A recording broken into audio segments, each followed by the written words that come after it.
The media said what? Ha, ha, ha, ha, ha.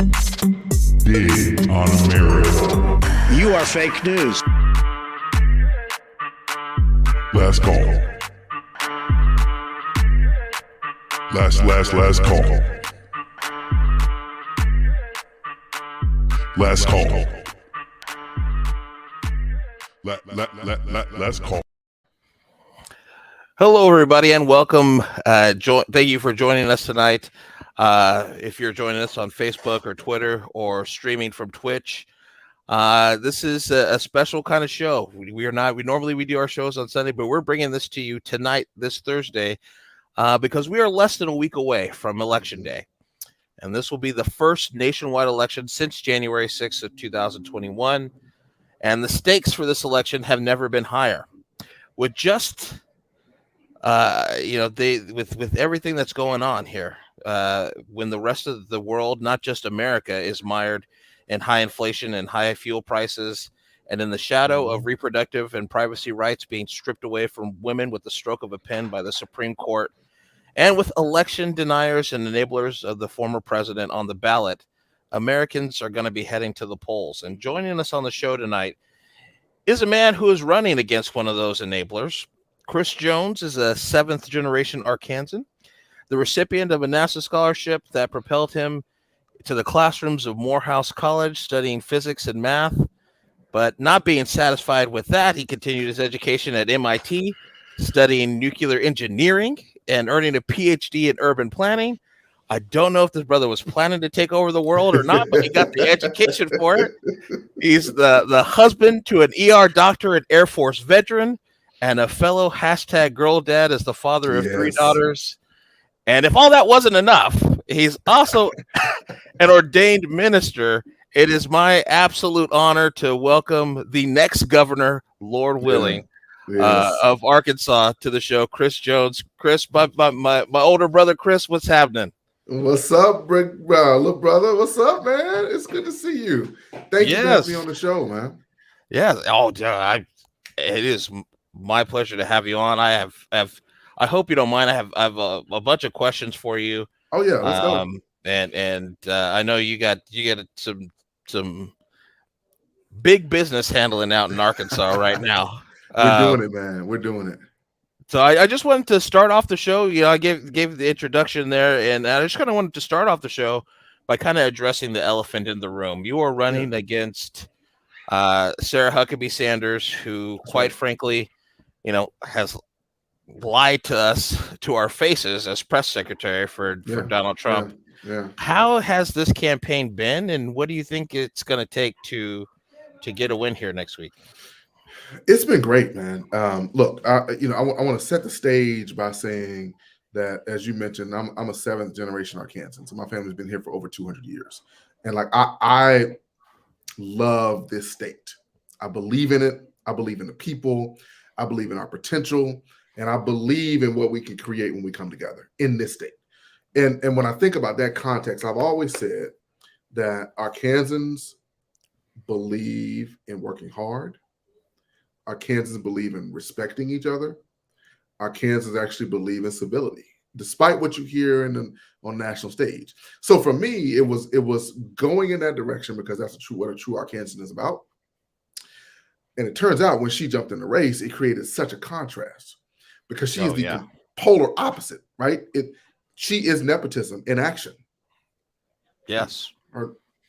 There's nothing about her experience or background that would make you want to hire her for this job. And I say that very objectively, right? If you get the party label and the name out and look at the resume and the experience, there's no comparison. Yeah, I don't know what experience. Right. And then you layer on integrity and character and compassion, and it changes the game. So it is, but here's the deal. Our traditional models are set in such a way that they assume she's going to win.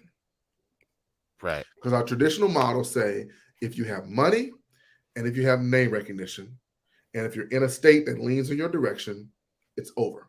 It's done. Right. Well, I'm a mathematician. I'm an engineer. Right. I'm a man of faith, right? So it's like, okay, now doing the impossible doesn't scare me. In fact, I love doing the impossible. That's and right. so what my engineering brain said, all right, to me, it's just an engineering problem.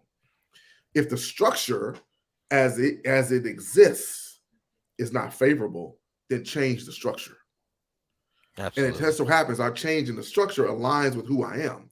And so we change the structure by showing up, by working hard. We've been to all 75 counties. We've walked a mile in most of those counties with neighbors. Whew. And now we're going back for right. I mean, we walked a mile in some places with 150 to 200 people. Wow. There was a 91-year-old woman in 105-degree weather who walked a mile with us. Wow.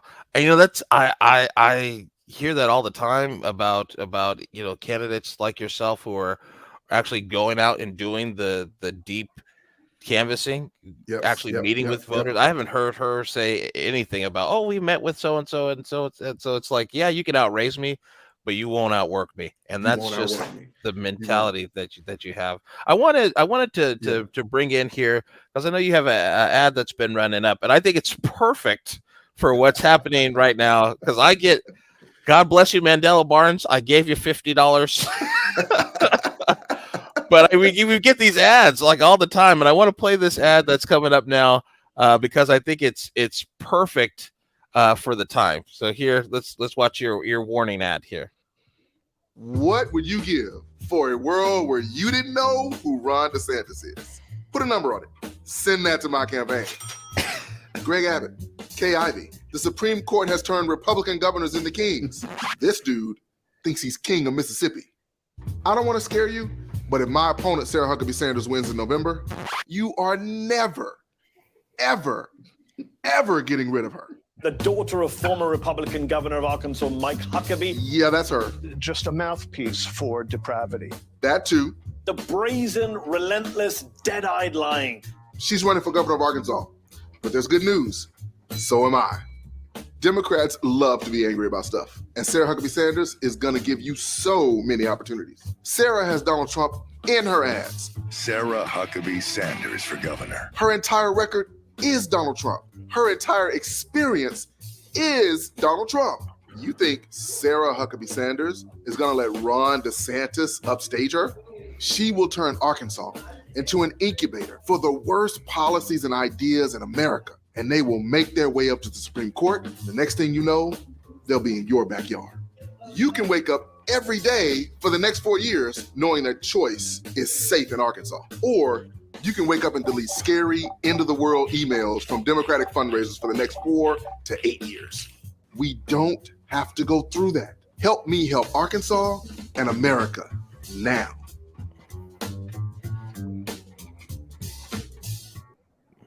I think that was, I don't know what team you got doing the creative, but where did that idea come from? And kind of tell me, has it been successful? Are you raising a lot from it? Is what's going on with that? Yeah, I mean, we raised a good clip from it, and anybody that's seeing it, feel free to go to our website, donate some more, because it's real, right? I mean, but part of it is, how do you bring reality to the fore? And surprisingly, or interestingly, I should say, DeSantis just endorsed Sanders publicly today. Oh gosh, really? Right. So now you're talking about this cabal, this grouping of folks who are not giving any indication that they care about the people they represent. They're not giving any indication that they want to see better lives. It's all about maintaining power and control. And so what we wanted to do was be authentic. We wanted to see how we could speak the truth in a way that people would understand and make the connection between what's going on in Arkansas, a state with 3 million people that most people don't care about. I know it. I've gone across the nation. I always introduce myself as, I'm Chris Jones. I'm from Pine Bluff, Arkansas. Most people outside of Arkansas do not care about Arkansas unless you have some connection there. I get it. This is telling folks that what happens in Arkansas matters. Now, I know it matters because I look back at, you wouldn't have Walmart if not for Arkansas. You wouldn't have J.B. Hunt if not for Arkansas. You wouldn't have Bill Clinton if not for Arkansas. You wouldn't have Johnny Cash if not for Arkansas. You wouldn't have Maya Angelou if not for Arkansas. I can go on. Stacked Records, Arkansas. I can go on and on and on. Right. Hello. So, all of this, Bobby Rush, all of this, I can go on. Right. Arkansas. And so what I want people to know, though, is that there is another side that we have to be careful of. And that's what the ad was about. And this race matters. This race is critical. So you talked earlier about my background and what I bring to the table and uplifting everyone. And our message, Lourin, of including everyone is resonating. I have folks in small town, rural Arkansas who are committed. Another example, there's a lady, she's older, white lady, in a really small rural town in the middle of the Ozark Mountains. In the middle of the Ozark Mountains, bro. She has terminal lung cancer. Oh, wow. And she said, I am going to hold on until I vote for Chris Jones. Wow. That's so powerful. You know what I did? I met her at the polls. Wow, that's a powerful story. And it's one of the things that I've had conversations with voters myself where, yes, they're registered Democrat or registered Republican, but their main concern is what's in it for me and the whole, what are you going to do for me and my community? Have you encountered this where folks are just like, hey, you know what?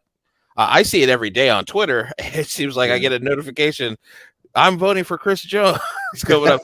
First, I've voted Republican my entire life, and I'm 55, and now I casted my first vote for a Democrat, Chris Jones. What does it feel like to have people that are new to the process? I've seen younger kids like college. This is my first time voting ever, and folks who have said like, this is, I'm not in this person's party, and if situations were different, I wouldn't vote for him. But I think this is the man for the hour now. I wonder if you could kind of tell us like what that feels like, just personally. It's humbling. It's deeply humbling. It's also affirming, right? It affirms my belief in humanity. Yes, and it's interesting. I'm gonna go somewhere I wasn't expecting to go. Right, we are in a world now where fear plays well. Yes, fear pays. Fear attracts. Fear is intoxicating, and fear drives division, and that division allows people to maintain power. I've always believed that if we share love, right? If we operate from a place of love, if we treat each other like neighbors, if we honor and respect everyone and make space for everyone, regardless of party, background, I can be a Democrat, a strong Democrat, and yet make space for a Republican, independent, libertarian, it doesn't matter, then I believed that we would rise to the occasion. Well, it turns out that we will.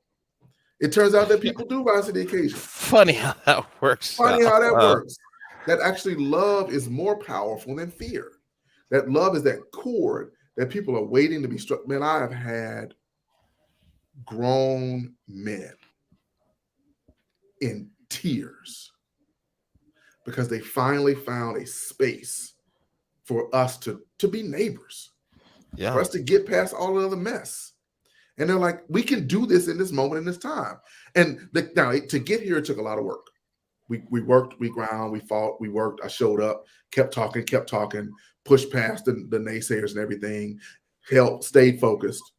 And now we're at a moment where we're realizing it. And that's why you see Twitter blowing up like crazy.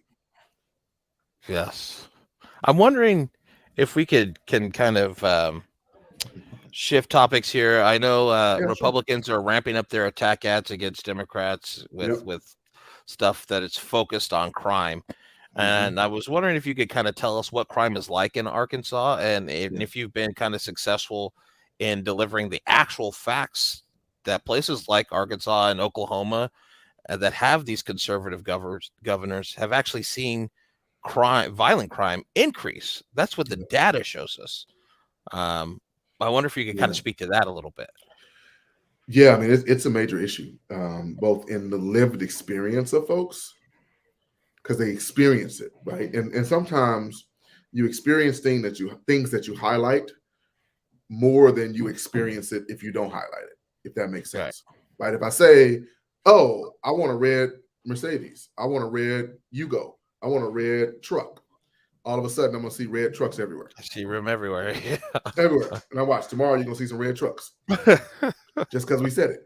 So if you highlight it, then your experience changes with that thing. And I'm gonna do this since I'm a physicist. I'm gonna go nerdy on you for half a second. Okay, let it happen. Yeah. Let it happen. Yeah. There's a thing called Schrodinger's equation, Schrodinger's cat. Oh, his cat. Yes. Yeah. It explains quantum theory. And what it says is that your experience in measuring something changes that something. And that's the same thing when we talk about the red truck or crime. Your experience in measuring crime or talking about it changes that thing itself and how you see that thing and how it shows up. And so what they're doing is they're talking about it all the time, so it can alter our visuals. How do we address it? By continuing to go to the root cause, right? By continuing to say, yes, we want safe communities. We can't get there, like my opponent is saying, by eliminating 55% of the income tax. I mean, eliminating 55% of the revenue. She wants to eliminate all the income tax, which is 55% of our revenue. Right. Jeez. Now she talks about, I'll never defund the police, right? Now, if you eliminate 55% of the state revenue, then you are going to gut law enforcement. You're going to gut education. You're gonna raise sales tax like Texas. We're gonna have to property taxes, cut revenue. We got to make it up somewhere. There you go. And so what we say is the solution is PB&J. The solution to crime. Put everybody on sandwiches. Come on, right? There you go. Now PB&J are preschool, broadband, and jobs. Yes. It's high quality education starting with pre-K, right? Because we know kids that go to pre-K more likely to read by third grade, more likely to read at grade level, more likely to graduate on time, more likely to have a living wage job, and less likely to go to prison because they're not committing crimes. So you want to address crime, invest in pre-K, invest in mental health services, invest in drug addiction services. That's how you address the crime issue, as opposed to just saying, oh, I'm going to throw more police on the streets. Oh, I'm going to lock all you up. Like, that's not going to work. And here's the deal. Her history of lying, her history of being at a great distance from the truth has positioned her to not be trustworthy. Exactly. And we've been committed from day one. Even if you go back and look at all of our social media posts, we work hard to make sure that everything we say is truthful, even the small stuff. Like, if it didn't happen 2 days ago, then we're not going to put that it didn't happen. It happened 2 days ago. That's what we're not going to do that. Yeah, we talked about integrity being a intangible quality that just, if you're going to be a leader, that's just, you have to have it. And your opponent doesn't seem to not only share your affinity for integrity, but to even just have it. And I am bringing back to that root cause analysis of things. I think that the other part of your PB&J is the broadband, and that is something that's near and dear to me and my community, because during the pandemic, I was fed up with seeing kids having to go to McDonald's and Starbucks to use the Wi-Fi so they can do their homework. And we're in 2022. Yeah, internet is not just this cool, far out thing that people can pay for. And the reality is, in order to apply for a job, in order for people to have the pathways to economic success, you have to have internet access. So that's just. Yeah. I mean, look, you can't get your Medicaid services. You can't get your housing assistance services. Arkansas tries to put a work requirement on benefits. Well, they require folks to submit that via the internet or to drive somewhere. Right? Yeah. Like, come on, y'all. Now, to your point, again, that's why I say PB&J, preschool broadband and jobs, and that's why it has to get to places that are left out. But I'll go back to this and I'll say we have extreme momentum on the ground. The early vote energy, the folks that are turning out. I was just on 3 college campuses today. Oh, wow. An HBCU and 2 other campuses. And rooms were packed. We marched with probably 200 HBCU students from the event to the polls. Right. Did they have the band out there for you? Well, they didn't put the band. I didn't get the drum line. I was 1 and 2 as a Morehouse grad. I was like, I want it badly. Boy. Man, that might have been too much for for the neighborhood. So we I'm sure they're ready. Like Fresno State's getting ready to play Southern here next year, and I don't think we're ready for what the band is going to bring. I'm not ready for it. Now, look, I grew up in Pine Bluff. We have a band there, the M4, and then I went to Morehouse. So like, it hits you my know soul. about it. Nice. Now, I don't know this for sure. I haven't done the research on it, but my gut tells me that Black people, men or women, haven't held the governorship in Arkansas, right? At least not since Bill Clinton.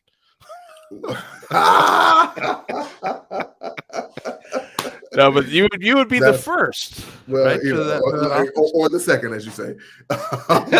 Yeah. So no, and in fact, I am the first nominee of either major party in the history of the state. Have you taken time to reflect on that? Is that something that you're proud of, or is that something? I am. Look, I'm very proud of it. I'm honored.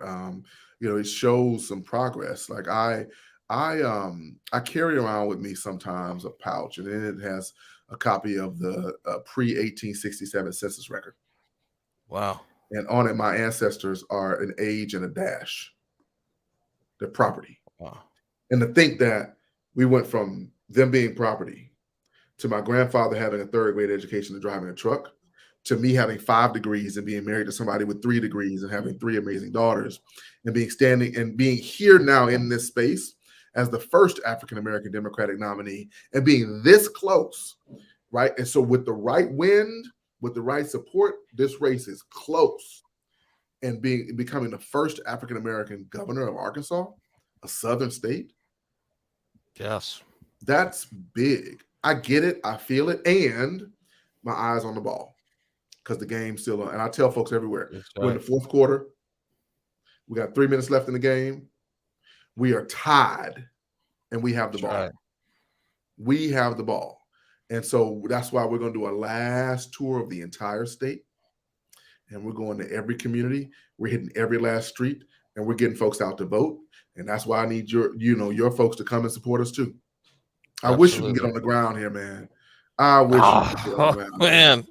I know I'm luckily I've been ramped up doing some stuff up here, and it's been nice and just getting down talking to folks and being just face to face with people who are, I think the people that are doing the ground game are folks that care so much about just their neighborhood and their communities that it's just that they volunteer to do this stuff, and there's nothing better than a heart of a volunteer. And it reminds me a lot, and this is like one of the things that inspired me to run, and I'm hoping that you can bust out your ministerial skills, because I think of Isaiah 1:17 about doing good and seeking justice and rebuking the ruthless and the oppressor. And I feel like that is the exact times that we're in.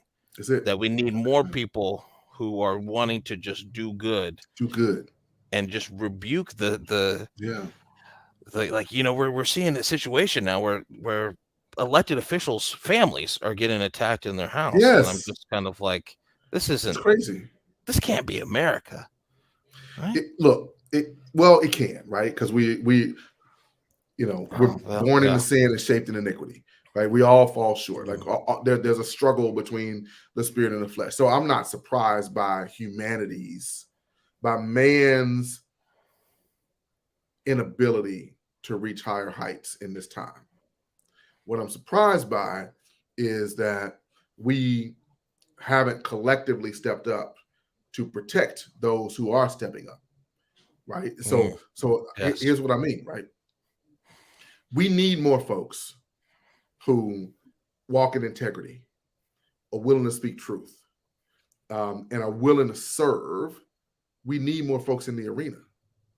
And so to get more folks in the arena, we have to support the folks that are in the arena. Right? To make it selfish, Absolutely. I need folks supporting this campaign, not only for this campaign, not only for the now win, but there's another person who's watching this race. And they're saying, I could step in and be a part of it. But if nationally they aren't supporting Chris, if folks aren't giving, now we've had lots of support, but if they're not seeing a groundswell of support coming in, then they're going to say, do I really want to do that? Exactly. Do it. If we're not coming in to support your race when you run again, do I really want to do that? If we're not putting efforts towards Wes Moore, who combat veteran, about to be the next governor of Maryland, right? And who is a man of integrity and is willing to work hard and show up for everyone. Like at some point, all of us have to step up and lean in and make the sacrifice for those folks, for us, so that other people that are watching will be like, okay, I can get in this race and they got my back. I can fight this fight and I know I got soldiers and warriors with me, right? So let's show them in this moment that we can do this as a team. Man, I'm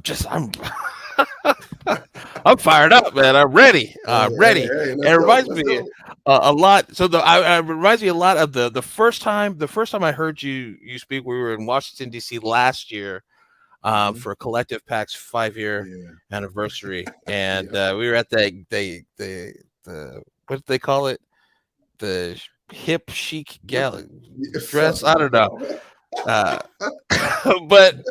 But you were one of the speakers, and I heard you just kind of talk a little bit about your why, and for a person who was not familiar with Arkansas and kind of like thought of it as, this is first of all, this is a brother trying to win in Arkansas, to just in the 4 minutes or 3.5 minutes that you had to speak, to saying, oh well, I don't see anybody else who should be the leader of Arkansas. I just want to throw that out there. The Arkansas, you got a chance. You got a chance. We got to get this brother elected. I wonder if you could kind of leave us here with kind of your last thought about what you need from folks and how we can help you in this sprint. We're getting in the straightaway. How can we help you in this sprint across that finish line? Appreciate that, man. So first, brother, thank you for having me on. Amplifying the voice matters. Amplifying the message matters.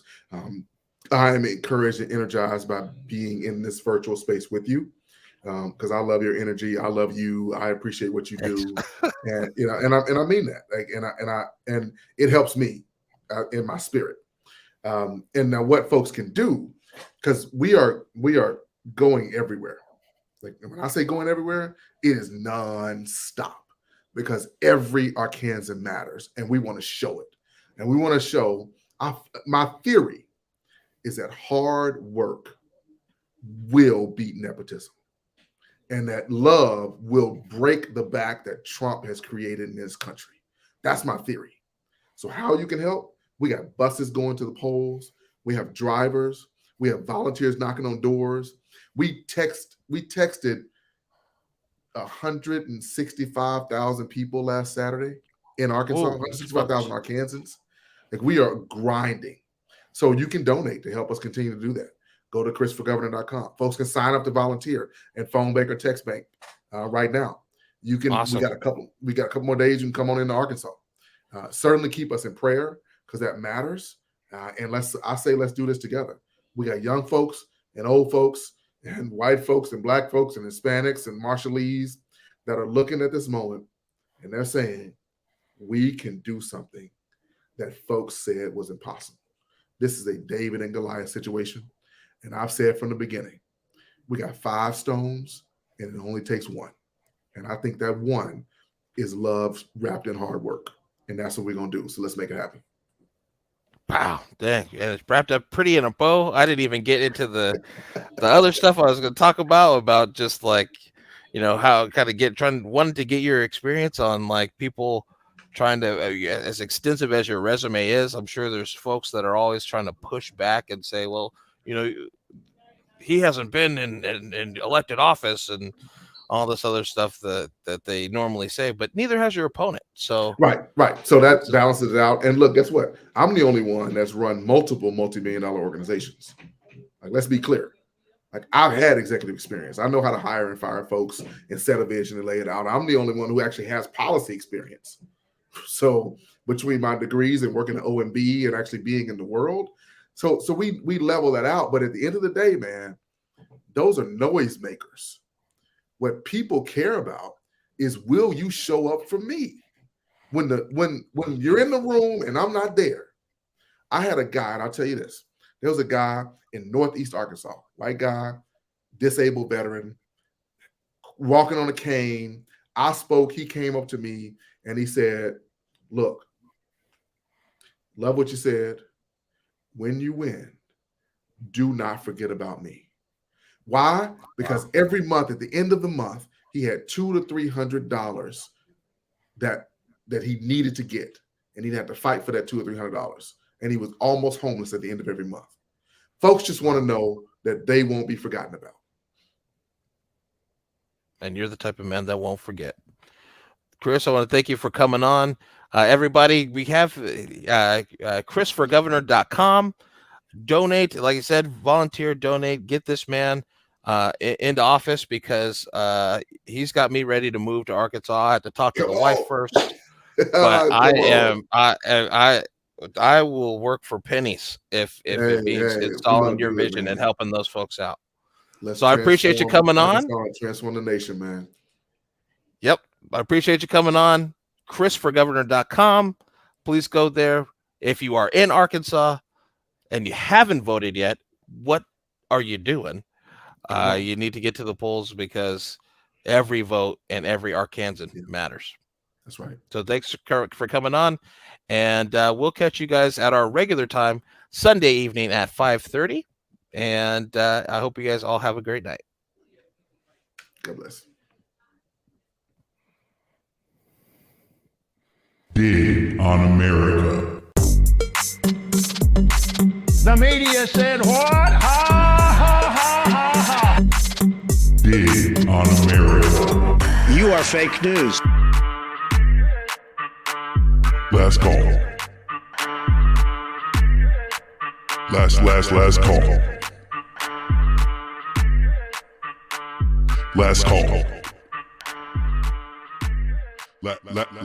Last call.